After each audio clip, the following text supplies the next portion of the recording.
Hello दोस्तों, welcome to main point study. I hope आप सारे के सारे ठीक हो। तो आज हम करने वाले हैं क्लास 12th हिस्ट्री के मोस्ट इंपॉर्टेंट क्वेश्चन। चैप्टर का नाम है through the eyes of traveller. ठीक है। पहली बात तो यह है कि इस पीडीएफ का लिंक आपको नीचे डिस्क्रिप्शन में मिल जाएगा, और बाकी जो भी चैप्टर है, ठीक है, अगर मैंने अपलोड कर दिए होंगे तो उनका लिंक नीचे डिस्क्रिप्शन में मिल जाएगा, और नहीं करे होंगे तो मैं कर दूंगा। टेंशन लेने की आपको बिल्कुल जरूरत नहीं है। मेरे को पता है 12th वाले बच्चे इसी वीडियो का वेट कर रहे थे, ठीक है, कि कब मैं मोस्ट इंपॉर्टेंट क्वेश्चन की वीडियो डालूंगा। अगर कोई बच्चा पहली बार आया है मेरे चैनल पे और पहली बार ये वीडियो देख रहा है, ओके, तो मैं आपको बता दूं, बिल्कुल सही जगह पर आप आए हो। क्यों ऐसा मैं क्यों बोल रहा हूँ? सिंपल सीधी बात है, जो बच्चे 9, 10, 11 से मेरे साथ पढ़ रहे हैं उनको बहुत अच्छे से पता होगा कि जब मैं मोस्ट इंपॉर्टेंट क्वेश्चन की वीडियो डालता हूँ उसका क्या मतलब है। कि 2 number, 3 number, 4 number, 5 number, 8 number का हर एक क्वेश्चन, 6 नंबर, हर एक क्वेश्चन इसी पीडीएफ के अंदर से होने वाला है, इस चैप्टर से रिलेटेड। ठीक है। सर इतनी कॉन्फिडेंस है, कैसे बोल सकते हो? देखो, कॉन्फिडेंस नहीं, ठीक है, मैं सिर्फ कॉन्फिडेंस पे बात नहीं करता, फैक्ट्स पे बात करते हैं। ठीक है, ये मेरा एक चैनल है भरत खोरवाल करके। चैनल पे आना, कोई भी वीडियो, कोई भी वीडियो, लाइव सेक्शन की बात कर रहा हूँ, वीडियो नहीं, लाइव सेक्शन पे आना। कोई भी वीडियो उठाकर देख लो, चाहे क्लास 10th की हो, चाहे 11th की हो, चाहे 12th की हो, चाहे बोर्ड की हो, चाहे फर्स्ट टर्म की हो। कोई भी वीडियो उठाकर देख लो जहां पर मैंने पेपर एनालिसिस करवा रखा हो। मैं क्या करता हूँ, एक तरफ रखता हूँ आपका आपका क्वेश्चन पेपर जो आया हुआ है, और एक तरफ रखता हूँ अपने मोस्ट इंपॉर्टेंट क्वेश्चन, और हर एक क्वेश्चन मैच करवाते हुए जाता हूँ। और लाइव रखता हूँ ताकि कोई ये ना बोल पाए कि सर ये वाला क्वेश्चन नहीं आया, ये नहीं था, ये नहीं था। लाइव रखता हूँ मैं। ठीक है। चलो, कुछ बच्चे बोल सकते हैं सर पुरानी वीडियो, अरे पुरानी छोड़ो, 2 दिन पहले क्लास 11th का एग्जाम हुआ नहीं हुआ, है ना? कुछ बच्चे बोलेंगे कि सर क्या पता पीडीएफ आपने बाद में एडिट कर दियो, या बाद में जो है क्वेश्चन पेपर एडिट कर दिया हो। छोड़ो, 2 दिन पहले क्लास 11th का एग्जाम हुआ ना, क्लास 12th की जो है मैं वीडियो नहीं डाल पाया था मोस्ट इंपॉर्टेंट क्वेश्चन की, ना ही पेपर एनालिसिस कर पाया था। तो इसलिए उसको छोड़ देते हैं, क्योंकि मैं हिस्ट्री के लिए कर रहा हूँ, करूंगा, डोंट वरी। पोल साइंस के लिए नहीं कर पाया। वैसे पोल साइंस का पेपर भी इतना टफ नहीं आया, डायरेक्ट आया था। पिछले साल के जो मोस्ट इंपॉर्टेंट क्वेश्चन थे वही थे सारे के सारे। बट ठीक है, हटा दो इसे। अब ये हुआ है ना, क्वेश्चन पेपर ले लेना, है ना? क्लास 11th का कोई भी बच्चा मिल जाएगा, उससे क्वेश्चन पेपर ले लेना। और मेरे है ना, इसी चैनल पे एग्जाम से 2 दिन पहले जो वीडियो अपलोड हुई थी ना क्लास 11th के मोस्ट इंपॉर्टेंट क्वेश्चन की, वो उठा लेना। सिंगल वीडियो डाली थी मैंने, वो उठा लेना, मैच कर लेना। वैल्यू बेस्ड क्वेश्चन तक मैच करवाया मैंने। Value based question, election and democracy are the two face और दी सेम कॉइन, ये वैल्यू बेस्ड क्वेश्चन है, मैच करवा दिया था। कितने क्वेश्चन दिए थे पता है चैप्टर के अंदर से? 36 क्वेश्चन दिए थे पूरी बुक के अंदर से। पूरी बुक जितना भी फर्स्ट टर्म था हमारे पूरे के पूरे बुक के अंदर से 36 क्वेश्चन दिए थे कि कट जाओ, इससे बाहर कुछ नहीं आएगा। समझ रहे हो? तो इसलिए बोल रहा हूँ कि सिर्फ मैं कॉन्फिडेंस पे बात नहीं करता, फैक्ट्स पे बात करता हूँ। इसलिए बोल रहा हूँ कि इससे बाहर कुछ नहीं आएगा। कृपया करके हाथ जोड़ के विनती है कि इसे लर्न कर लेना अच्छे से। ठीक है। चलो, ज्ञान की बातें बहुत हो गई, बट अब मैं 2 डिमांड चाहता हूँ। मेरी 2 डिमांड है इस चैप्टर से रिलेटेड आपके लिए। क्या क्या डिमांड है? पहली बात तो ये है, वीडियो को बहुत अच्छे से देखना। इसका रीज़न क्या है? मेरे को पता है बहुत सारे बच्चे जो है बिल्कुल एंड में वीडियो देखते हैं, एमसीक्यू देखने का टाइम नहीं है। आपने एक बात नोटिस करी होगी, मैंने 2 नंबर, 3 नंबर लिखा है, 1 नंबर क्यों नहीं लिखा? क्योंकि एमसीक्यू के लिए अलग से प्रैक्टिस करना इंपॉर्टेंट है। वो भी मैं यहीं पर करवाऊंगा भरत खोलवाल वाले चैनल पे, हिंदी इंग्लिश दोनों में। ठीक है। ऑल दो जो है वो मैं यहीं पर एमसीक्यू कवर करवाने की भी कोशिश करूंगा, क्योंकि मेरे को पता है बिल्कुल बच्चे एंड में वीडियो देखते हैं। अब चैप्टर के मोस्ट इंपॉर्टेंट क्वेश्चन करने का टाइम नहीं मिलेगा उन्हें, तो फिर एमसीक्यू तो बहुत बड़ी बात है। तो इसलिए मैं यहीं पर कवर करवा दूंगा। साथ में ये भी बताऊंगा कि इस क्वेश्चन को और किस तरीके से पूछा जा सकता है, क्योंकि कभी कभार हिस्ट्री में खासकर लैंग्वेज चेंज आ जाती है, बच्चों को दिक्कत आती है ना? और पीडीएफ ही देनी होती तो मैं टेलीग्राम पे दे देता। Main point study 11th arts Telegram हमारा चैनल है। क्यों वीडियो बना रहा हूँ? इसलिए बना रहा हूँ ताकि कोई दिक्कत ना आए। और दूसरी और सबसे ज़्यादा इंपॉर्टेंट मेरी डिमांड है। मेरी डिमांड क्या है? ध्यान से सुनना, और यहीं पर बच्चे गेम कर जाते हैं। सुनना मेरी बात। दिक्कत ये है, बच्चे मेरे से पूछते हैं कि सर जो आपने आंसर लिखा हुआ है सर पीडीएफ के अंदर, क्या वही लिखना है ना? क्या अपनी लैंग्वेज में बना के लिख सकता है? पहली बात तो ये क्वेश्चन ही गलत है। गलत क्यों है? कि बच्चे क्वेश्चन ही देने होते तो वही बात टेलीग्राम पे दे देता मैं। क्यों वीडियो बना रहा हूँ? क्यों आंसर लिख रहा हूँ? क्यों मेहनत कर रहा हूँ? क्यों टाइप कर रहा हूँ? सिर्फ इस वजह से कि बच्चों, पता है दिक्कत क्या होती है? अभी पिछले साल देख लो, 6-7 बच्चों के 100 आए, बाकी में क्या हुआ? मतलब 80 में से 80 आए। बट जब मैंने वीडियो बनाई थी कि जी अब तो देखो सारे के सारे क्वेश्चन आए हैं, तो बच्चों की लिस्ट देख के सर मेरे तो पूरे आएंगे, पूरे आएंगे, पूरे आएंगे, पूरे आएंगे। मैंने मार्क्स पूछे, ठीक है, सिर्फ 6-7 बच्चों के आए उसमें से 80 आउट ऑफ 80। बाकी के, किसी के 73 आ रहे हैं, किसी के 74 आ रहे हैं, ठीक है, किसी के 72 आ रहे हैं, एक बच्चा ला रहा है 65। मैंने कहा यार ये 65 वाला बहुत कुछ था। जब एग्जाम हुआ था ना, कह रहा सर मेरे तो एमसीक्यू भी सही है सर ये। मैंने कहा भाई क्या हो गया? 15 नंबर कहाँ कट गए? कह रहा सर वही फॉर्मेशन में कट गए होंगे, मेरा आंसर फॉर्मेशन थोड़ा सा दिक्कत है। मैंने कहा यार पहले कर लेते। मैंने कहा आंसर पे फॉर्मेशन की जरूरत ही क्या थी? ये पीडीएफ दी तो है मैंने, आंसर को एज इट इज लर्न करना था। कह रहा है सर छोड़ो अब। मैंने कहा यार जितना उसे गुस्सा नहीं आ रहा होगा उससे ज़्यादा मेरे को आ रहा था मेरे को, पर ठीक है, कोई दिक्कत नहीं। मैं 65 मार्क्स गलत नहीं है, अच्छे मार्क्स है। बट यार एक्सपेक्टेशन आपसे थोड़ी ज़्यादा है, समझ रहे हो? तो इस वजह से कह रहा हूँ, 2 तरीके, अगर आपने चैप्टर पढ़ा हुआ है अच्छे से, आपको चैप्टर की नॉलेज है, बना के लिखो, मेरे को कोई दिक्कत नहीं है बच्चे। कोई भी दिक्कत नहीं है, बना के अगर आपको 80% नॉलेज है चैप्टर की या उससे ज़्यादा है तो बना के लिख सकते हो, लाइन का मतलब चेंज मत करना, हाथ जोड़ के विनती है। बट अगर आपको चैप्टर की नॉलेज नहीं है, आपने 80% से कम चैप्टर की नॉलेज है, चैप्टर का नाम भी अच्छे से याद नहीं है, तो बेटर ये रहेगा इस पीडीएफ को लर्न कर लो। 4 पेजेस की पीडीएफ है इस चैप्टर की, बस 4 पेजेस की पीडीएफ। उसमें ये देखो आधा तो यही मैंने ये भर दिया, ये पूरा का पूरा, है ना? तो इसलिए बोल रहा हूँ कृपया करके इसको एज इट इज लर्न कर लेना। पीडीएफ का लिंक नीचे डिस्क्रिप्शन में दे ही दूंगा मैं। ओके, चलो अब आ जाते हैं डायरेक्टली क्वेश्चन पे, ठीक है? क्वेश्चन करना शुरू करते हैं। सबसे पहले तो चैप्टर का नाम क्या है, थोड़ा सा 2 मिनट लेके चैप्टर के बारे में बता देता हूँ, ताकि ऐसा ना हो कि बिल्कुल ही जीरो से आप शुरू करो। चैप्टर का नाम है through the eyes of traveller. Basically अलग अलग टाइम में है ना, भारत के अंदर अलग अलग ट्रैवलर आए थे, और उन्होंने भारत के बारे में क्या लिखा है, भारत के बारे में क्या जाना है, भारत के बारे में क्या समझा है, उसी के बारे में इस चैप्टर में पढ़ने वाले हैं। 3 बंदे हैं इस चैप्टर के अंदर जो अलग अलग टाइम पे भारत के अंदर आए थे। एक तो हमारे अलबरूनी हो गए, इब्न बतूता। अलबरूनी जो थे वो हमारे उज्बेकिस्तान से थे, ख्वारिज्म के अंदर पड़ता है जो, मतलब जो उज्बेकिस्तान के अंदर खारिज में पड़ता है, वहाँ से थे। दूसरे थे हमारे हमारे इब्न बतूता मोरक्को से। तीसरा था फ्रांसिस बर्नियर। वो कौन थे? वो हमारे फ्रांस से आए हुए थे, डॉक्टर भी थे ये फ्रांसिस बर्नियर, ठीक है? तो अलग अलग टाइम में आते हैं, उन्होंने क्या क्या भारत के बारे में, अलग अलग चीज़ों के बारे में, सती प्रथा, कास्ट सिस्टम, है ना, और लैंड की ओनरशिप, इनके बारे में क्या क्या कहा है उन्होंने, उसी के बारे में हम इस चैप्टर में पढ़ने वाले हैं। तो सबसे पहला क्वेश्चन ये है कि the concept of the social pollution intrinsic to the caste system was contrary to the law of the nature. Examine Al Biruni statement on the Indian caste system, या discuss the Al Biruni's explanation in the relation to the caste system. इस line का आपको मतलब नहीं समझ आया होगा, अभी समझ आ जाएगा जब आंसर बताऊंगा, ठीक है? सबसे पहले तो मैं अब आपको बता दूं, अल-बरूनी जो है ना, वो कहाँ पर पैदा हुए थे? मैंने बताया था उज्बेकिस्तान के अंदर, ख्वारिज्म में पैदा हुए थे। ख्वारिज्म में 973 के अंदर पैदा हुए थे, ठीक है? और उसके बाद ये भारत के अंदर आए थे। भारत के अंदर आने की इनकी स्टोरी भी बड़ी इंटरेस्टिंग थी, याद रखना, 1 मार्क्स में आ सकता है ये क्वेश्चन। सुनना स्टोरी क्या थी।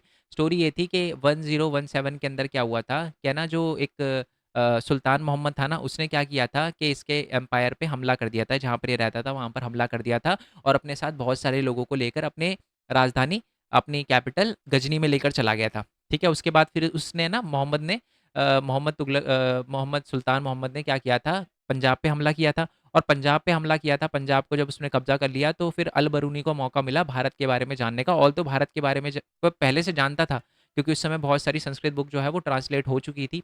पता था कि भारत जो है वो अलग अलग चीज़ें, एस्ट्रोनॉमी, है ना, फिजिक्स, साइंस में थोड़ा सा अच्छा है, तो थोड़ा इंटरेस्ट था। तो जब उसने कब्जा किया था पंजाब के अंदर, सुल्तान मोहम्मद ने, तो वहाँ के लोगों से जानकारी वगैरह मिली, उनके बारे में जो है वो बातें वगैरह जानी, और उस फिर हमारे अल बरूनी ने किताब लिखी जिसका नाम था किताबुल हिंद, जिसमें उसने भारत के बारे में डिटेल डिस्क्रिप्शन दिया है, ठीक है? और समझने की कोशिश भी करी है सोसाइटी को, ठीक है? और उसने बेसिकली कास्ट सिस्टम के बारे में क्या लिखा है, वो है हमारा मेन क्वेश्चन, यही है ना? तो वो बोलता है कि भारत के अंदर जो कास्ट सिस्टम है, इंडिया के अंदर जो कास्ट सिस्टम है ना, एक्चुअल में ये कास्ट सिस्टम तो हर जगह है। ये कास्ट सिस्टम ऐसे थोड़ी ना कि इंडिया में ही होता है। वो बोलता है कि ये जो चीज़ें हैं, जो अलग अलग कैटेगरी में लोग बटे हुए हैं, तो मेरे को पर्शिया में भी देखने को मिलता है।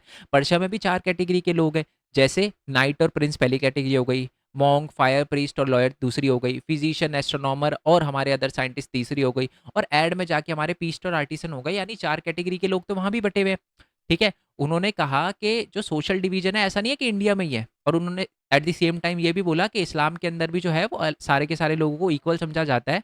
बट वो ये बोलते हैं कि उनका ना पूजा पद्धति जो होती है वो थोड़ी सी डिफरेंट होती है, ठीक है? साथ में बट है ना, एक चीज़ पे ना वो एग्री नहीं करता। किस चीज़ पे एग्री नहीं करता हमारा अल-बरूनी? वो कहता है reject the notion of pollution. वो कहता है कि पॉल्यूशन का जो सिस्टम है ना, मैं उसको रिजेक्ट करता हूँ। इसका क्या मतलब है सर? देखो, वो बोलता है कि भारत के अंदर जो कास्ट सिस्टम है, जिसमें ब्राह्मण, क्षत्रिय, वैश्य, शूद्र 4 लोगों में कैटेगरी में सारे के सारे लोगों को बाँटा हुआ है ना, उसके अंदर है ना, सबसे बड़ी दिक्कत ये है कि अगर जो शूद्र हैं उनको आपने अछूत माना है, उनको माना है कि यार ये जो होता है वो अछूत होते हैं, ये पॉल्यूटेड लोग हैं, ऐसा मानते थे, ऐसा माना जाता था उस समय। तो बोलते हैं कि ठीक है, चलो मैं आपकी इस बात से भी एग्री करता हूँ। अलबरूनी बोलता है मैं आपकी इस बात से भी एग्री करता हूँ कि चलो शूद्रों को आपने छूत मान लिया, अछूत मान लिया। तो अगर आप इन्हें अछूत मान रहे हो, आप इनको पॉल्यूटेड मान रहे हो, तो हर चीज़ जो पॉल्यूटेड होती है ना, वो अपने आप को साफ करने का मौका देती है, ठीक है? या अपने आप को साफ करने की कोशिश करती है। जैसे अगर हमारा एयर है, एयर को सन साफ करता है, ठीक है? समुद्र के अंदर जो सॉल्ट होता है वो क्या करता है, समुद्र के पानी को पॉल्यूट होने से बचाता है, ठीक है? और अगर ऐसा नहीं होगा तो लाइफ पे अर्थ पे लाइफ ही पॉसिबल नहीं है, इम्पॉसिबल है। बट आपके कास्ट सिस्टम, भारत के कास्ट सिस्टम के अंदर एक दिक्कत है कि यहाँ पर क्या होता है कि अगर किसी को पॉल्यूटेड मान लिया गया है तो वो पूरी जिंदगी पॉल्यूटेड रहेगा, वो साफ होने का, आप उसे नॉर्मल लाइफ जीने का कोई मौका ही नहीं दे रहे। मतलब आप कोई तरीका ऐसा है ही नहीं कि वो एक सही हो पाए। अगर आप उसे पॉल्यूटेड कह रहे हो या अनटचेबल कह रहे हो तो वो कैसे टचेबल हो सकता है, ये तो कहीं बता ही नहीं रखा आपने। तो इसलिए कहता है कि जो कास्ट सिस्टम है ना, ये लॉ ऑफ द नेचर के खिलाफ है और इसी चीज से मैं एग्री नहीं करता। ठीक है, तो इसी वजह से जो लाइन लिखी है, the concept of the social pollution intrinsic to the caste system was contrary to the law of the nature, इस बात से वो बिल्कुल अपोज करता है। ठीक है जी, आई होप ये बात आपको क्लियर हो गई हो। ओके, अब देखो ये वाला ये टॉपिक है इंपॉर्टेंट और इससे रिलेटेड क्वेश्चन भी आ सकता है। लाइन क्या लिखी हुई है, सबसे पहले तो मैं बता दूं कि ना एक्चुअल में अल बरूनी ने जो मेंशन किया है ना हमारे कास्ट सिस्टम के बारे में, बिल्कुल रिजिडिटी से मेंशन किया। वो कहता है यार कास्ट सिस्टम में 4 लोग थे, आपस में बैठते नहीं थे, बहुत डिस्क्रिमिनेशन होता था, ये बात ठीक है, डिस्क्रिमिनेशन होता था, बट उतना रिजिड नहीं था जितना अल बरूनी बताता है। एग्जाम में क्वेश्चन भी आ जाता है कि जो अल बरूनी कास्ट सिस्टम के बारे में बताता है वो not not as rigid as Al Biruni mention. Do you agree with this? तो आपको बताना यस। क्यों? क्योंकि अल बरूनी जो कास्ट सिस्टम के बारे में जो बताता है ना, वो पूरा का पूरा डिपेंडेंट था संस्कृत टेक्स्ट पे जो कि ब्राह्मणों ने लिखा था। तो ना वो ब्राह्मण के पॉइंट ऑफ व्यू से पूरे के पूरे समाज को समझने की कोशिश करता था। ठीक है, और एक्चुअल में बता दूं कि जो ब्राह्मणों का टेक्स्ट था, या मैं आपको बता दूं कि जो ये 4 अलग अलग बटे हुए थे इसमें ब्राह्मण क्या कहते थे ये तो क्लियर होता है, बट एक्चुअल में ये जो टेक्स्ट थे ना, ये 100% ग्राउंड रियलिटी नहीं बताते। इसका मतलब हाँ डिस्क्रिमिनेशन होता था, बट 100% बिल्कुल ही जितना बता रखा था उतना नहीं होता था। ठीक है, होता था जैसे 70-80% के ये बोला गया था कि साथ में बैठ ही नहीं सकते अलग अलग कैटेगरी के लोग, इतना भी नहीं था, बैठ सकते थे, डिस्क्रिमिनेशन था, बट 80% था, 80-90% था, बट 100% नहीं था। एक और बात, जैसे कि हमने जो टेक्स्ट है, जो उसने संस्कृत टेक्स्ट पढ़े, उसके अंदर 4 हमारे कैटेगरी बताई है ना, वर्ण बताए हैं, ब्राह्मण क्षत्रिय वैश्य शूद्र। ठीक है, और बताया गया कि यही 4 है, बट एक्चुअल में उस समय तो अंतयाजा भी होते थे। अंतयाजा जो होते हैं वो होते हैं जो कास्ट सिस्टम के अलग जाते थे, तो ये जो थे वो नहीं थे। मेरे कहने का मतलब ब्राह्मणों ने तो उसका मेंशन ही नहीं किया कि जो कास्ट सिस्टम से अलग थे, वो तो बाद में इसका मेंशन हुआ है। तो ये भी चीज़ ये बताती है कि इतना रिजिड नहीं था। ठीक है, तीसरा पॉइंट हमें कैसे पता चलता है कि इतनी रिजिडिटी से फॉलो नहीं होता था? जो अल बरूनिया वो कहता था जी बहुत ही ज़्यादा डिस्क्रिमिनेशन था, बहुत ही सोशल ऑपरेशन होता था, ये बात ठीक है। बट जिनका सोशल ऑपरेशन होता था ना, जिनके साथ बुरा होता था, जिनको डिस्क्रिमिनेट किया जाता था, है ना, और उनको भी इकोनॉमिक नेटवर्क का पार्ट मतलब थे वो। इसका क्या मतलब है सर? ये बात ठीक है कि उनके साथ भेदभाव होता था, ये सारी की सारी चीजें होती थी, बट उनका भी कुछ काम था, उनको भी अपनी लाइवलीहुड अर्न करने का मौका दिया जाता था, उनको भी अपना कोई ना कोई काम वगैरह उनको दे रखा था। ठीक है, ऐसा नहीं है कि बिल्कुल बॉयकॉटिंग कर दी तो बिल्कुल दूर रहो, आपको कोई काम नहीं है, कोई खाना नहीं है, ऐसा नहीं था। उनके भी कुछ काम होते थे, जिनको जैसे शूद्र समझा जाता था, उनके भी कुछ काम होते थे। वैसे गलत था, ऐसे ऐसा नहीं है कि मैं बोल रहा हूँ कि जो कास्ट सिस्टम जो है वो, बट बुक के अंदर ये लिखा हुआ है कि कास्ट सिस्टम जितनी रिजिडिटी से वो बताता है, वो इतना कास्ट सिस्टम उतनी रिजिडिटी से फॉलो नहीं होता था। ठीक है, नेक्स्ट वाले क्वेश्चन पे आते हैं। नेक्स्ट वाला क्वेश्चन है कि how can we say that account of the foreign traveller help in building the history of 10th to 17th century. यानी बेसिकली जो अलग अलग लोग आए थे, फॉरेन ट्रैवलर्स आए थे इंडिया के अंदर, उन्होंने 10 से लेकर 17, क्योंकि देखो 10th सेंचुरी क्यों लिखा है, क्योंकि अल बरूनी 10th सेंचुरी में आए थे। 17th सेंचुरी क्यों लिखा है, क्योंकि जो हमारे फ्रांसिस बर्नियर थे वो 17th सेंचुरी में आए थे, 1650 के एंड में आए थे। ठीक है, और उसके बीच के टाइम में हमारा इब्न बतूता आया था। तो उन्होंने क्या किया है कि भारत की हिस्ट्री के बारे में हमें बहुत अच्छी जानकारी वगैरह दी है। क्या आप इस बात से एग्री करते हो? The answer is yes. और आपने एक देखा होगा, मैं क्वेश्चन को समझाने में थोड़ा टाइम ले रहा हूँ, मैं इसलिए टाइम ले रहा हूँ ताकि कोई चीज़ छूट ना जाए, ताकि आप एमसीक्यू भी गलत ना करके आ पाओ। मैंने बोला था ना वीडियो अच्छे से देखनी है। चलो, नेक्स्ट है कि तो समझ आ गया आपको? हाँ, हम इस बात से एग्री करते हैं कि जो अलग अलग ट्रैवलर आए थे उन्होंने 10 से लेके 17 सेंचुरी तक के हिस्ट्री को समझने में या हिस्ट्री को एक्सप्लेन करने में हमारी बहुत मदद वगैरह करी है। जैसे जो ये हमारे इंडियन जो हमारे फॉरेन ट्रैवलर्स वगैरह आए थे, वो अलग अलग सोशल बैकग्राउंड से आए थे, मोरक्को, उज्बेकिस्तान, फ्रांस वगैरह से आए थे। तो और जो लोकल ट्रैवलर थे ना, वो इनके प्रति क्या थे? इनडिफरेंट थे। सर इनडिफरेंट का मतलब इंटरेस्टेड नहीं थे, यानी इन लोकल ट्रैवलर, जो लोकल राइटर थे ना, उन्होंने लोकल राइटर थे, उन्होंने इन फॉरेन ट्रैवलर के बारे में इतना ज़्यादा कुछ मेंशन वगैरह करा नहीं। ठीक है, बट इन फॉरेन ट्रैवलर ने बहुत ज़्यादा मेंशन किया इंडिया के बारे में, इंडिया के बारे में बुक वगैरह भी लिखी है, और कहीं ना कहीं इंडिया की सिचुएशन आउटसाइड वर्ल्ड से भी कंपेयर वगैरह करी है। जैसे कि इसमें बताया कि उन्होंने क्या क्या बताया। सबसे पहले तो उस समय जो रॉयल कोर्ट थे, ठीक है, जैसे कि फ्रांसिस बर्नियर ने तो बुक ही लिखी थी, travels in the Mughal empire, तो मुगल एम्पायर के बारे में उन्होंने बताया, रिलीजियस बिलीफ क्या थे, है ना, आर्किटेक्चर कैसा था, स्कल्पचर वगैरह कैसे होते थे। तो कहीं ना कहीं इस चीज़ ने राइटिंग हिस्ट्री को दोबारा से रीराइट करने में हेल्प करी है। ठीक है, अब हम उन अलग अलग उनके बारे में पढ़ने वाले हैं, जो लोग आए थे अलग अलग ट्रैवलर के बारे में। सबसे पहले तो जानते हैं बर्नियर के बारे में। फ्रांस में बंदा पैदा हुआ था, 1650 के एंड के टाइम में भारत के अंदर आया था, 12 साल तक भारत में इसने गुजारा है। ये एक डॉक्टर भी था, पॉलिटिकल फिलोसफर भी था और एक हिस्टोरियन भी था। जो एक्स्ट्रा बात बताइए, याद रखना, एमसीक्यू में आ सकता है। ओके, और इसने एक बुक लिखी थी भारत के बारे में जिसका नाम था travels in the Mughal empire. क्यों? क्योंकि मुगल एम्पायर के टाइम में आता 1650, मुगल एम्पायर का टाइम चल रहा था, तो उस समय मुगल एम्पायर के बारे में भी इसने बहुत सारी चीज़ें बताई थी। इसने अल बरूनी और इब्न बतूता की तरह ही अपनी जो एक्सपीरियंस थे भारत के बारे में वो लिखे, और ये क्या करता था कि ना इंडिया की कंडीशन जो है वो यूरोप से कंपेयर वगैरह करता था और बताता था कि इंडिया के लोगों की लाइफ जो है वो बहुत ही ज़्यादा वर्स्ट है यूरोप के कंपैरिजन में, यानी यूरोप के लोग जो है बहुत बढ़िया ज़िंदगी जी रहे हैं। और ये बताता था कि इसका कारण पता है क्या है? क्योंकि यहाँ पर ज़्यादातर जो भी ज़मीन वगैरह है ना वो सारे के सारे राजा के कंट्रोल में है, सारे के सारे किंग के कंट्रोल में है, और इसी वजह से सारा फ़ायदा किंग को जाता है, मुगल को जाता है, राजा को जाता है, और इसी वजह से यहाँ पर जो एग्रीकल्चर और फार्मर है उसको नुकसान झेलना पड़ता है, और यहाँ पर फार्मर की लाइफ जो है बिल्कुल मिजरेबल है, क्योंकि मैक्सिमम तो फार्मर होते थे उस समय।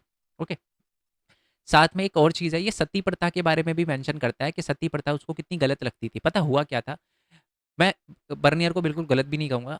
इसने बहुत सारी इंडिया को क्रिटिसाइज़ भी किया है, बट कुछ चीज़ें इसने सही क्रिटिसाइज़ करा है। उसने बोला कि मैंने ना एक बार लाहौर के अंदर 12 साल की लड़की को ज़बरदस्ती सती करता कराते हुए देखा। सती का मतलब क्या होता है? अगर किसी लड़की का हस्बैंड मर जाता है, उस लड़की को भी आग में जला दिया जाता है, बिल्कुल साथ में। साथ वाले ही मतलब जहाँ आदमी को जलाया जाता है, डेथ के बाद उसी साथ में उसकी वाइफ़ को भी जला दिया जाता है। तो ये सती प्रथा थी, ये गलत थी, ये प्रथा फ़ॉलो हो रही थी। तो ये बताता है कि यार सती प्रथा को भी इसने बहुत ज़्यादा क्रिटिसाइज़ किया है। ठीक है? चलो। इब्न बतूता पे आते हैं। इब्न बतूता जो थे वो मोरक्को से थे, ठीक है? दूसरी बात, उन्होंने एक बुक लिखी थी रहला, और इसमें उन्होंने भारत का बहुत ही ब्यूटीफुली एक्सपीरियंस वगैरह शेयर वगैरह किया है। बहुत अलग-अलग social value, religious, new culture, इनके बारे में अपनी बुक में लिखा था। ट्रैवल व्लॉग वगैरह, ट्रैवल की चीज़ें वगैरह लिखता था, और भारत के बारे में इसने बहुत सारी चीज़ें मेंशन वगैरह करी है। ये भारत के अंदर इब्न इब्न बतूता जब आया था ना, तो खासकर इन्होंने पान और कोकोनट के बारे में इन्होंने देखकर बड़ा खुश हुए थे, मतलब बहुत स्ट्रेंज पाया उन्होंने और स्पेशल मेंशन किया इस चीज़ का।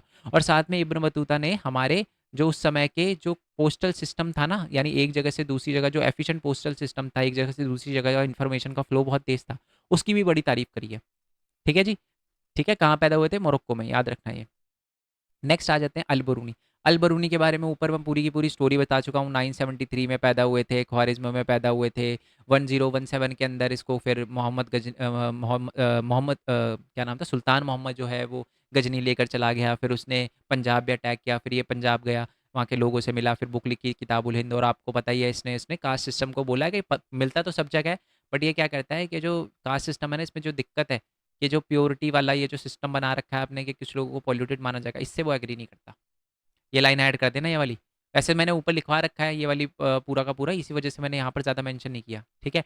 आपने सोचा होगा सर सती प्रथा का भी मेंशन नहीं किया आपने बर्नियर के बारे में, क्योंकि नीचे पूरा क्वेश्चन दे रखा है, इसी वजह से मैंने मेंशन नहीं किया। दो दो बार रिपीट करने से कोई फायदा थोड़ा ना हो जाता है बच्चे, है ना?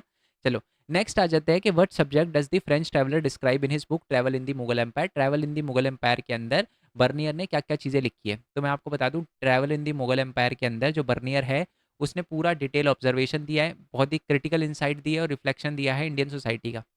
ठीक है? वो मेन फ़ोकस है ना, उसने मुगल एम्पायर पे ही रखा अपना पूरा का पूरा। मुगल एम्पायर में क्या-क्या चीज़ें हो रही है, मुगल एम्पायर अच्छा है, बुरा है, उस पे मेन फ़ोकस था उसका। जैसे मैंने बता दिया 1650 में इंडिया के अंदर आया था, डॉक्टर था, पॉलिटिकल फिलोसोफर था, और साथ में हमारे हिस्टोरियन वगैरह भी थे। 12 साल तक ये इंडिया में रहा था। उसने ना बार-बार जो है वो उस टाइम के मुगल एम्पायर, मुगल इंडिया जो था ना, उसको यूरोप से कंपेयर वगैरह किया है, और साथ में बताया कि कितनी बुरी हालत है, और जहाँ पर भी उसे लगा कि इंडिया, उसने बताया कि इंडिया पूरी तरीके से इन्वर्स था यूरोप का। ठीक है? और ये बताता है कि इंडिया के अंदर जो है बिल्कुल सोशल हायरार्की बटी हुई थी। अमीर बहुत अमीर था, जो राजाओं के अंडर काम करते थे, गरीब बहुत गरीब थे। बीच में कोई मिडल क्लास था ही नहीं। वो बोलते हैं कि या तो पुअरेस्ट होते थे या जो है वो रिचेस्ट होते थे। ठीक है? There is no middle class in the India, वो ये बोलते थे। वो बोलते थे कि इंडिया के अंदर लोगों की हालत ख़राब है, और इसका रीज़न पता है क्या मानते थे? वो बोलते थे कि सारी की सारी जो जो प्रॉपर्टी है ना, वो राजा के कंट्रोल में है, प्राइवेट प्रॉपर्टी तो कुछ है ही नहीं। राजा क्या करता है, किसी भी ज़मीन का प्रॉफ़िट कभी भी ले लेता है, सारा प्रॉफ़िट राजा को जाता है, मुगल को जाता है, और इसी वजह से यहाँ पर फार्मर और लोगों की कंडीशन बहुत ज़्यादा ख़राब है। रिच सबसे ज़्यादा रिच, पुअर सबसे ज़्यादा पुअर। वो कहते हैं कि मुगल किंग के बारे में पता है वो क्या बोलते हैं? कहते हैं it is the king of the beggar and barbarian. ये जो मुगल किंग है ना, ये एक्चुअल में इंडिया के बैगर और बारबेरियन लोगों का जो है वो किंग है। बैगर किसको? गरीब लोगों को बताया है, और बारबेरियन यानी जो शोषण कर रहे हैं, उनका बताया है। ये बोलते हैं यहाँ की हवा भी जो है वो इल हवा है, यानी इल एयर है, यानी खराब हवा है, प्रदूषित हवा है यहाँ की। यहाँ पर जो है वो आप कह सकते हो कि झाड़ियाँ वगैरह है, खेत खेत कम झाड़ियाँ वगैरह लग रही है यहाँ पर। तो बहुत ज़्यादा जो है वो बुराई वगैरह करी है, और इसका एक ही रीज़न बताया उन्होंने कि क्राउन की ओनरशिप है, सब कुछ जो लैंड है वो राजा के कंट्रोल में, यही दिक्कत बताई है उन्होंने। नेक्स्ट क्वेश्चन पे आते हैं, discuss the testimonies given by the Ibn Battuta in relation to the slave trade.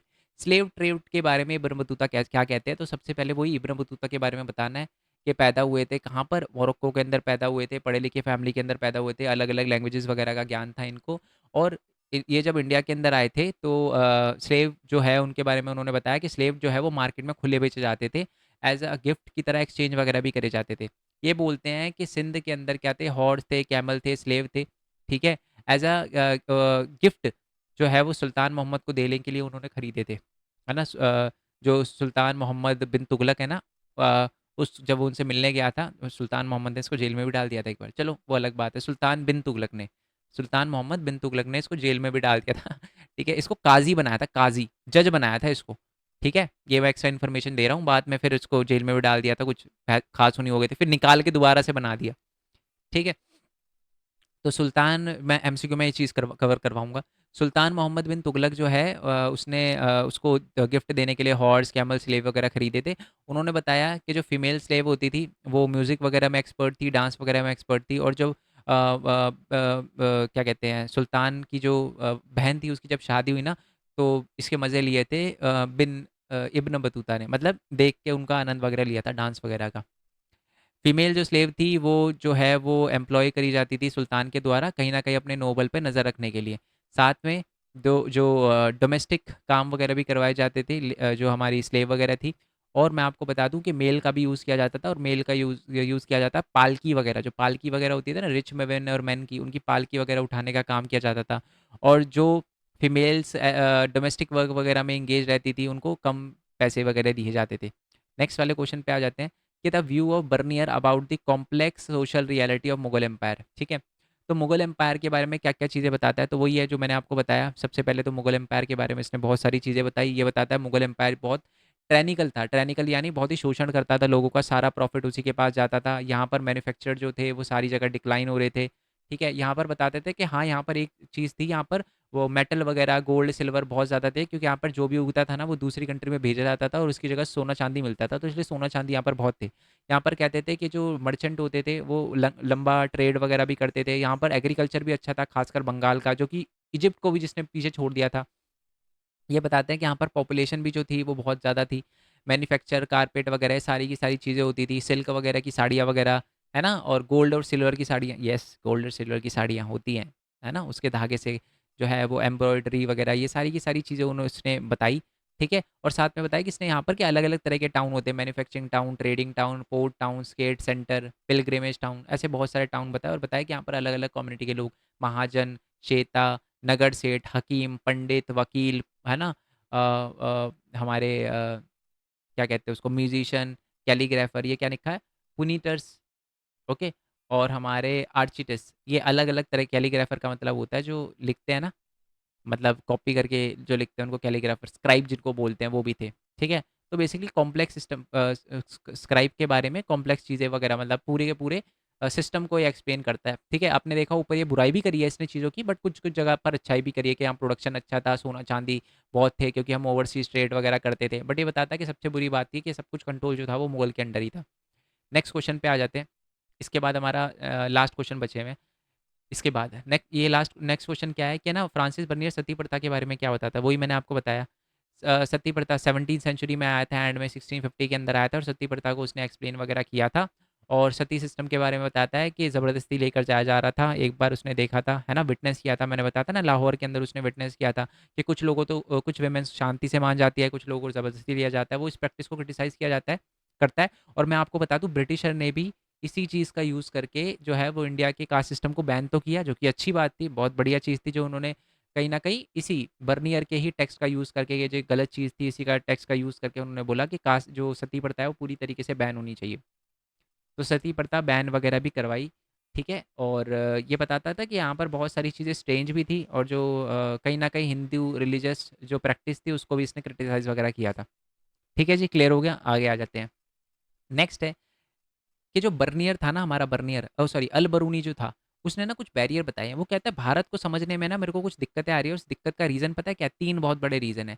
पहली बात तो है कि उसको वो बोलता है कि संस्कृत जब ट्रांसलेट होती है ना अरेबिक और पर्शियन में, वो ढंग से नहीं हो पाती, क्योंकि लैंग्वेज का एक बहुत बड़ा दिक्कत रहता है, तो एक लैंग्वेज उसने बहुत दिक्कत बताई है। वो ये भी बताता है कि है ना, वो पूरा का पूरा संस्कृत टेक्स्ट पे डिपेंड था, है ना, ब्राह्मणों पे डिपेंड था। जो भी वेदास, पुराणास, भगवत गीता, गीतास नहीं, पतंजलि वगैरह, स्मृति, तो इन पूरे के पूरे डिपेंड था, और उसको पूरे के पूरे समाज को समझने के लिए, इंडियन सोसाइटी को समझने के लिए, तो ट्रांसलेशन बहुत इंपॉर्टेंट था। तो ट्रांसलेशन जो है वो ढंग से हो नहीं पाता था, इसलिए उसको बड़ी दिक्कत आती थी, पहला रीज़न। दूसरी बात है, क्योंकि वो खुद एक मुस्लिम था, है ना, अल बरूनी, तो उसको थोड़ा रिलीजियस बिलीव को समझने में भी थोड़ी बहुत दिक्कतें आई। और तीसरा रीज़न है ये, तीसरा रीज़न क्या था कि वहाँ के जो लोकल पॉपुलेशन थी ना, वो उससे थोड़ा कटती थी, है ना। इनसुलैरिटी, इनसुलैरिटी का मतलब थोड़ा अलग, क्योंकि देखो नया बंदा दिखता है तो थोड़ा-सा कटती थी यार, ये से बात-वात करे ना करे, थोड़ा डर हिचक रहती थी। तो इसकी वजह से भी वो पूरा वो मानता था कि पूरे लोग जो हैं वो पूरी तरह से खुल नहीं पा रहे हमारे से। तो ये भी एक बैरियर मानता था। चलो, लास्ट क्वेश्चन की बात करते हैं। How did description of Bernier influence the western theorist? ठीक है, इसका मतलब मैं आपको बताता हूँ कि ना, बर्नियर ने, मैं ये पहले नेक्स्ट क्वेश्चन भी पढ़ लेते हैं। बर्नियर जो है उसने डिस्क्राइब जो किया ना इंपीरियल लैंड ओनरशिप, वो है ना वेस्टर्न थ्योरिस्ट को भी कहीं ना कहीं बताता है, जैसे मोंटेस्क्यू हो गए, जर्मन के कार्ल मार्क्स हो गए, ठीक है, तो जर्मनी का कार्ल मार्क्स हो गया, तो इनको भी बड़ा इन्फ्लुएंस किया। क्वेश्चन समझो, क्वेश्चन क्या, पहले क्वेश्चन समझो। देखो, बर्नियर क्या बोलता है, ये नाइन्थ में थोड़ा शायद आपने इसके बारे में पढ़ा होगा। बर्नियर क्या बोलता है, बर्नियर ये बोलता है कि जिस अगर सारी की सारी जो लैंड है वो एक बंदे के हाथ में होगी तो लोगों का बेड़ा गर्क होगा, जैसे कि मुगल एम्पायर कर रहा था। सारी की सारी लैंड मुगल एम्पायर के पास थी, गरीब बहुत गरीब था, अमीर बहुत अमीर था। और यही चीज़ जो है वो हमारे वेस्टर्न जो है थ्योरिस्ट, मोंटेस्क्यू जो फ्रांस से थे, और जो कार्ल मार्क्स थे, उन्होंने पकड़ ली, कह रहा बंदा सही बोल रहा है, और उन्होंने फिर अपनी अपनी थ्योरी बनाई। तो उन्हीं थ्योरी के बारे में पढ़ने वाले हैं। पहली बात तो है, एक थ्योरी ऑफ एक थ्योरी दी थी मोंटेस्क्यू ने, जिसका नाम था ओरिएंटल डेस्पोटिज्म। वो कहता था, वो बोलता था कि इंडिया के अंदर या जो भी हमारे लोग होते हैं, उनकी कंडीशन जो होती है वो सबसे ज़्यादा तभी खराब होती है जब सारी की सारी प्रॉपर्टी एक ही बंदे के हाथ में होती है, और प्राइवेट प्रॉपर्टी बिल्कुल भी नहीं होती, नॉन एग्जिस्टेंस होती है, एग्जिस्टेड होती है, एग्जिस्टेंट होती है, यानी कोई प्राइवेट प्रॉपर्टी जब नहीं होती, तो लोगों का बुरा ही होता है। सिर्फ और सिर्फ किसका फ़ायदा होता है, जो नोबल है, जो अमीर है, और जो राजा है, वही सब कुछ देखते हैं, तभी लोगों का बेड़ा गर्क होता है, और यही अमीर रह जाते हैं, और बाकी जो लोग हैं उनका तो बेड़ा गर्क ही होता है, उनकी तो बुरी हालत ही होती है। कार्ल मार्क्स जो है वो उन्होंने एक कॉन्सेप्ट दिया जिसका नाम था एशियाटिक मोड। एशियाटिक मोड में एशियाटिक मोड ऑफ प्रोडक्शन, उन्होंने इस थ्योरी के अंदर क्या बताया, उन्होंने बताया कि ना, जो इंडिया है और इंडिया जैसी जो एशियन कंट्रीज़ है ना, उनके अंदर जो ये जो सिस्टम चल रहा है, जहाँ पर सारी की सारी लैंड जो है वो एक ही बंदे के हाथ में है, किंग के हाथ में है, तो उसकी वजह से एक एगिलिटेरियन सोसाइटी बन रही है, विलेज सोसाइटी, जो गरीब सोसाइटी बन रही है, जो एकदम स्टैग्नेट है, जो कभी आगे बढ़ ही नहीं पाएगी, बढ़ोतरी हो ही नहीं पाएगी। तो ये दिक्कत बताता है वो, ठीक है। अब है ना, दो तीन चीज़ें, रुक जाओ, अभी वीडियो छोड़ना मत, दो तीन चीज़ें बताता हूँ मैं आपको, ध्यान से सुनना। पहली बात तो हाँ, ये वाला आपसे ना एग्जाम में क्वेश्चन ये भी पूछा जा सकता है, पक्का है, दो क्वेश्चन बताऊंगा बस, छोटे छोटे क्वेश्चन। ये आता है कि अल बरूनी के बुक लिखने का सिस्टम और जो हमारे फ्रांसिस बर्नियर है उसके बुक लिखने का सिस्टम कैसे अलग था। पता नहीं आपको दिख रहा है, मैं जूम आउट कर देता हूँ, दिख रहा होगा। उनका कैसे अलग था, मैं आपको बता दूं। अल बरूनी जो बुक लिखता था ना, उसके बुक लिखने का सिस्टम क्या था, वो सबसे पहले ना क्वेश्चन से शुरू करता था। ये लिख देना। वो क्या करता था, पहले क्वेश्चन पूछता था, और उसके बाद क्या करता था, दो अलग, फिर क्या करता था, एक्सप्लेन करता था उस क्वेश्चन को, है ना। और उसके बाद क्या था, दूसरे कल्चर को बताता था, कंपेयर करता था, क्रिटिसाइज नहीं करता था, कंपेयर कर। जैसे उसने क्या बताया, जैसे हमारे अलबरून ने, मैंने आपको बताया कास्ट सिस्टम के बारे में बताया, पहले पूछा कि डज कास्ट सिस्टम या do caste system exist in India और नॉट। उसके बारे में फिर इंडिया के कास्ट सिस्टम को एक्सप्लेन करा, फिर बताया कि कास्ट सिस्टम हमें कहाँ पर मिलता है, वहाँ पर भी मिलता है, क्या कहते हैं, पर्शिया के अंदर भी मिलता है। फिर दोनों को कंपेयर वगैरह करता है, क्रिटिसाइज वही चीज़ें करता है जो उसको गलत लगती है, ठीक है। उसके पास ऐसे नहीं कि उसकी, अगर आप उसकी पढ़ोगे अलबरूनी की, तो उसने ऐसा नहीं कि हर पॉइंट को क्रिटिसाइज करा है। मेन मोटिव उसका क्रिटिसाइज करना नहीं था, उसको इन्फॉर्मेशन देना था। बट जो हमारा फ्रांसिस बर्नियर है, उस बंदे का सिस्टम ही अलग था। वो क्या करता था, इंडिया के बारे में डिस्क्राइब करता था, मुगल इंडिया को, और सीधा पहले पॉइंट पे ही कंपेयर कर देता था यूरोप से। उसका मेन मोटिव यही होता था कि पूरे की पूरी सोसाइटी को, इंडियन सोसाइटी को यूरोप से कंपेयर करता था, जो कि एक सही बात नहीं है, क्योंकि दोनों का कॉन्टेक्स्ट अलग था, दोनों की सिचुएशन अलग थी, बट ये कंपेयर वगैरह करता था। तो ये क्वेश्चन आता है। दूसरा क्वेश्चन जो है इसके अंदर, वो ये बनता है कि जो भी ट्रैवलर होते थे उस समय, उनको ट्रैवल करने में क्या क्या प्रॉब्लम आती थी। सॉरी। तो ट्रैवल करने में क्या क्या, पहली बात तो ये है कि मतलब एक जगह से दूसरी जगह ना जाना उस समय बहुत ज़्यादा खतरनाक हुआ करता था। डकैती वगैरह होती थी, और बहुत सारे तो लोग मरने से बचे हैं हमारे अलबरूनी, और ये जो इवन मतलब मेंशन वगैरह करते हैं कि जी मरते मरते बचे हैं ये, तो सेफ नहीं था एक तो। दूसरी बात है कि ट्रैवलिंग में बहुत ज़्यादा लंबा समय वगैरह भी लग जाता था, तो ये 2 मेन रीज़न माने जाते हैं कि उस समय जो ट्रैवलर थे, उनको बहुत प्रॉब्लम फेस करनी पड़ती थी, बहुत लंबा रास्ता था, ठीक है? दूसरी बात है कि जो हमारा सेफ भी नहीं था, डकैत वगैरह मिल जाते थे उनको, ओके? क्लियर हो गया? आई होप ये चीज़ें जो है वो आपको क्लियर हो गई हो। बाकी इसके एमसीक्यू वगैरह जो है मैं अपलोड वगैरह कर दूँगा, एक क्वेश्चन भी छोड़ने की गलती मत करना। एक क्वेश्चन भी छोड़ने की गलती मत करना, रिपीट कर दिए मैंने लाइन, अच्छे से करना है आपको और सेम आंसर लिखना। और जो चीज़ें मैंने थोड़ी बहुत एक्स्ट्रा बताई, यहाँ पैदा हुआ, यहाँ पैदा हुआ, अगर 8 नंबर में क्वेश्चन बनता है तो एक्स्ट्रा इन्फॉर्मेशन भी लिखनी है, ठीक है? वैसे तो मैं बताऊँगा आंसर कैसे फॉर्म करना है, बट आपको एक डिटेल डिस्क्रिप्शन थोड़ा-सा, जब 8 नंबर का क्वेश्चन आता है ना, याद रखना थोड़ा-सा डिटेल में भी बताना पड़ता है। मैं क्वेश्चन फॉर आंसर फॉर्मेशन बताऊँगा वैसे एग्ज़ाम से 1-2 दिन पहले, बट यही लिखना है अभी तो आपको, ठीक है? और एक्स्ट्रा इन्फॉर्मेशन जो बताई है वो भी लिखनी है, ओके? आई होप ये बात आपको क्लियर हो गई। बाकी मिलते हैं जी नेक्स्ट वीडियो में, नेक्स्ट चैप्टर के मोस्ट इंपोर्टेंट क्वेश्चन के साथ। तब तक के लिए थैंक यू सो मच। जय हिंद, जय भारत, वंदे मातरम। Thanks for your support. Bye bye.